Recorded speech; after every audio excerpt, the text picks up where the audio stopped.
What's going on, ladies and gents? Today I, MF2, will provide you with a tutorial on painting your helmet. You might adopt my strategy, you might not, but let's get it out there and compare. For this particular paint job, I wanted to go with something more subtle and less aggressive. There will be other paint jobs I will shoot a tutorial for that are more aggressive paint jobs, but this one is for a subtle tan. For this project, you will need the following: your helmet, a laundry bag, or other stencils relatively close to what snakeskin looks like. I say this because there's a lot of stencils you can buy places like Home Depot, or just coming across them, or you can even make your own stencils by doing cutouts. But a laundry bag is the most reassuring option. You will need your spray paint or paints. Today I'm using two different tans. One is more tan brown type of tone, one is a green undertone. You also have the option of using a protective coat. You will also need a screwdriver compatible with the respective screws on your helmet. First is the disassembly process. This process is not mandatory, it is an option. Some might want to paint on the rails and NVG mount, and of course they can. Then you take the chin strap and place it on the inside of your helmet and tape it to prevent it from receiving color change from the paint. As common sense states, you obviously, when painting, need to stay in a very well ventilated area. I hope that you understand that. It's very important.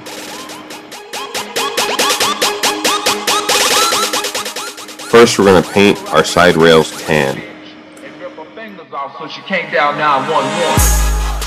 First, I'm going to paint the side rails that I removed.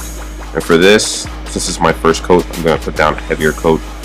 Also, it's good to note that when you're spraying, you don't spray a lot at a time, you just spray little spritz, and you do it from a very nice distance to where it's not creating a very wet surface on what you're painting. It should look like you're just putting color on something.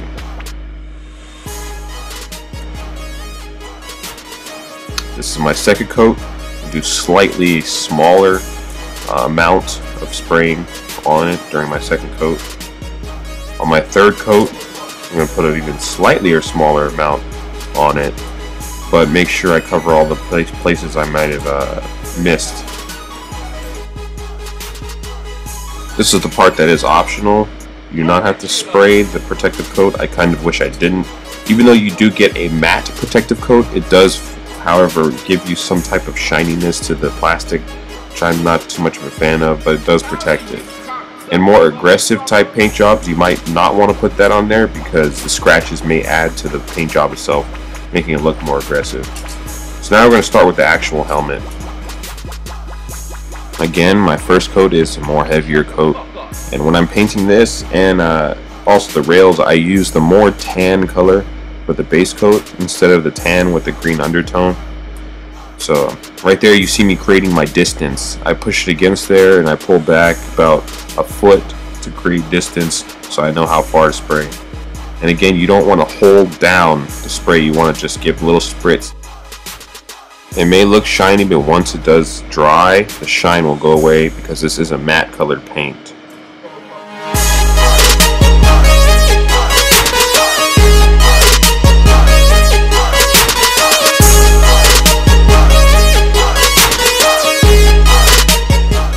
Now on my second coat, again, I do use a lighter amount of paint. I don't paint that much.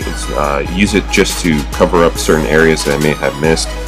Also to give it a more tan color, because the green is under it and it's still peeking through. So I'm giving it more of a tan color by spraying it 3 times over. And of course the third time is even lighter than the second and the first. I failed to note that I did wait before painting my 3 coats. So after my first coat I did wait until it dried and painted my second coat, then waited, third coat, then waited, and then I waited again after my third coat to put the stencil on. And when I did put the stencil on, I made sure to pack it in very tight so that it comes across as a straight surface on my helmet. And I did avoid hitting the NVG mount. I could not take my NVG mount off. The Lancer Tactical Fast Helmet has a unremovable NVG mount for some reason. I did take note in that in my review. You can see here, I did wait before taking off the stencil. If you don't wait, you'll pull the stencil, or you'll pull the paint, I'm sorry, and the paint will come and smudge because it won't be dry. And when you pull off the stencil, it'll just smudge everywhere.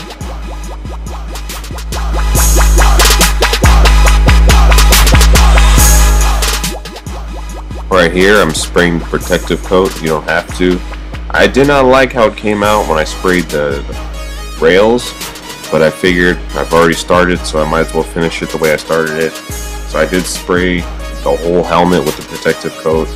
I mean, obviously it is more protected, but it does come out a little bit shiny, which I don't like. Even if it is matte and clear, it does come out a little bit shiny. And of course you do let it dry before applying the matte clear coat. Also, after you apply the matte clear coat, you let it dry. Then you reassemble the helmet with the side rails and NVG mount if you had to disassemble that, and you are done. Howdy, you cock-sucking motherfucker!